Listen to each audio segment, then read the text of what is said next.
Ever since Jimmy Hoffa's disappearance on July 30, 1975, the mystery surrounding what happened that day has taken on an almost mythic quality, so much so that it eclipses nearly everything else about him, which was no easy feat. To this day, Jimmy Hoffa's death overshadows almost the entirety of his historic life. Once the head of the powerful and corrupt Teamsters Union, Jimmy Hoffa was a household name long before he vanished, and the apparent ease with which he was simply erased was impossible to believe.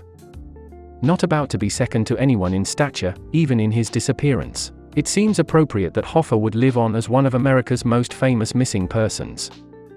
He became the cultural embodiment of what happened to those who ran afoul of the mob in the 1970s, at least in the public imagination, and decades later, we still can't seem to help ourselves from speculating about Jimmy Hoffa's death and what truly happened to him all those years ago. Born James Riddle Hoffa on February 14, 1913, his family moved to Detroit when he was young, and he would call the area home for the rest of his life. Hoffa's union organizing began when he was a teenager working at a Kroger grocery store warehouse, where the substandard wages, abusive supervisors, and lack of job security inspired animosity from the employees. Approachable and courageous, Hoffa showed early leadership potential during a wildcat strike of the warehouse workers that led to better pay and conditions. So when he quit in 1932, he was quickly hired by the Teamsters Local 299 as an organizer. It was the beginning of an association with the Teamsters that would come to define Hoffa's life for more than 50 years. Over the course of his career in the Teamsters, Hoffa became its most recognizable public face and a fiery, aggressive advocate for trade unionism in America. His televised confrontations with Senator Robert Kennedy, during a Senate committee hearing on corruption in America's labor unions, made Hoffa a household name, endeared him to millions of working Americans who saw him as championing their cause.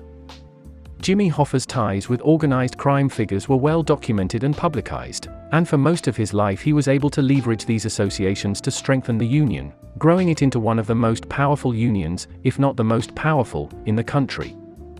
The devil's bargain that Hoffa cut with the mob caught up with him in the end, however. When the interests of the Teamsters membership and those of the Mafia began to diverge in the 1970s, Hoffa and the mob found themselves at cross purposes to one another. With neither side willing to back down, the potential for an outbreak of nationwide violence between mob factions caught up in the fight was a very real possibility. It never came to that, though, because Jimmy Hoffa simply disappeared on July 30, 1975, and was never seen or heard from again. The investigation captivated America, and the intersection of so many cultural threads, in one case meant that Jimmy Hoffa's death was destined to evolve over the next couple of decades into one of America's most enduring cultural memes. So what happened to Jimmy Hoffa? What we know is that he was last seen in the parking lot of the Marshus Red Fox restaurant in Bloomfield Township, Michigan on July 30, 1975. Hoffa had agreed to meet with a few of the key mobsters, at the heart of the dispute between himself and the Mafia families, that had slowly been taking over many of the Teamsters locals around the country. Ostensibly meeting to settle their dispute over leadership and control, the meeting was clearly a setup for the murder of the powerful labor leader. Even though the presumption is that Hoffa was killed by a mob hitman, his body has never been found. Additionally, investigators could not build a strong enough case to charge any of the mob-connected figures, who were most likely involved in the murder. The case remains an open investigation to this day, though Jimmy Hoffa was officially declared dead in 1982. The reality is that nobody knows for sure what happened to the infamous union leader, and no forensic investigation to date has ever amounted to anything approaching a clear picture of what happened to him. Still, theories about Jimmy Hoffa's death abound. Many of them are well known and adequately gruesome to garner continued public fascination. Arguably, the most well-known and enduring theories about Jimmy Hoffa's disappearance is that he was shot, dismembered, frozen, and then buried in the cement foundation of Giants Stadium, then located in East Rutherford, New Jersey. This story of Jimmy Hoffa's death first entered the public consciousness in 1989, when Donald Frankos gave an interview to Playboy magazine, where he claimed that Hoffa was killed by a New York Irish Mafia boss by the name of Jimmy Coonan and buried at the home field of the New York Giants. According to Frankos, after Coonan shot Hoffa with a silenced .22 caliber pistol in a house in Mount Clemens, Michigan, he and New York Mafia hitman John Sullivan cut up Hoffa's body with a power saw and meat cleaver, bagged up the body parts, and stored them in a freezer for months. Later, the bags were driven to the open construction site of Giant Stadium, which opened the following year, and the bags were mixed into the concrete foundation under what became Section 107. This section was located near the end zone of the stadium's football field. A stadium map marking the spot Hoffa was buried was printed along with the story under the headline, "Hoffa Goes Deep." According to Frankos, Cunan and an accomplice told him how the murder went down after the fact, and Frankos claimed that he told the FBI about it in 1986.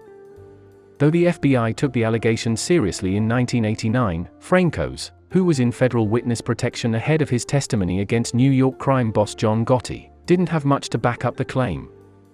Investigators connected to the Hoffa case also disputed that Frankos told any of this to the FBI in 1986. Without physical evidence to support this theory regarding Jimmy Hoffa's death, it was eventually written off as just the latest Hoffa story in a long line of similar accounts. When Giant Stadium was demolished in 2010, the FBI didn't even bother to show up and search the site. There are a dozen variants of the same basic formula about Jimmy Hoffa's disappearance, with the gist of the tale being a quick mob execution followed by some industrial process that destroys Hoffa's body in an appalling way. The remains are then dumped somewhere that is impossible to search, or Hoffa's corpse was so thoroughly annihilated that dumping was not necessary. This story formula was introduced only a few months after Hoffa disappeared, when police received a tip pointing them to the Raleigh House restaurant, in Detroit.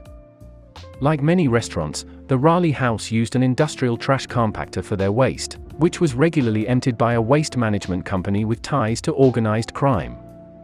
Tips to investigators indicated that after Hoffa was killed, his body was thrown into the trash compactor at Raleigh House, eventually ending up in a garbage dump. Following up those tips, in September and October 1975 investigators interviewed employees and searched the grounds and the compactor for evidence. Nothing was found, but by then reports had made it into the collective consciousness of the country, and the core fixtures of a good Jimmy Hoffa disappearance story began. The official FBI report on the Jimmy Hoffa case, the so-called Hoffa's memo, suggests a motive, but not a method. Specifically, the memo suggests that Hoffa was killed, so that he wouldn't once again gain control of the shady Central States pension fund, which was worth around $1 billion unadjusted for inflation. Hoffa's son, James P. Hoffa, elected head of the Teamsters in 1999, agreed that the Mafia was involved and even ran his campaigns on the back of that conviction. "The mob killed my father. If you vote for me, they will never come back," he told a crowd of truck drivers in 1996. Jimmy Hoffa, and indeed a wide array of his colleagues in the union in the mid to late 20th century, were highly corrupt, but even knowing Hoffa's shortcomings, many Teamsters remained loyal, even devoted, to Hoffa and his legacy. To them, the authoritarian organizer may have been a thief, but he was also something of a Robin Hood. From the earliest days as an organizer, Hoffa learned that the fights that matter are often a drag-out affairs where fair play and honesty could be a weakness for your enemies to exploit. Hoffa played a corrupt game for sure, but he played for a decidedly different team than the other players of the era. For millions of working families struggling to get by in the US, Hoffa was their guy in the fight, and he beat the powerful at their own game, passing along the winnings to the rank-and-file Teamsters and their families like no other union leader had ever done. And if he took a little cut off the top for himself or his allies, that was fine by his membership. He earned it as far as they were concerned. The disappearance of Jimmy Hoffa in many ways marked an end to that shared prosperity in America. Starting in the 1970s, union density in the US had been on a steady decline, wages had stagnated, and working families had fallen farther behind than at any time since the Gilded Age and the Great Depression. Even today, while Jimmy Hoffa is a meme or a joke for many people, for union households and working men and women old enough to remember him, Jimmy Hoffa was the last hero of the American labor movement, and his loss is keenly felt.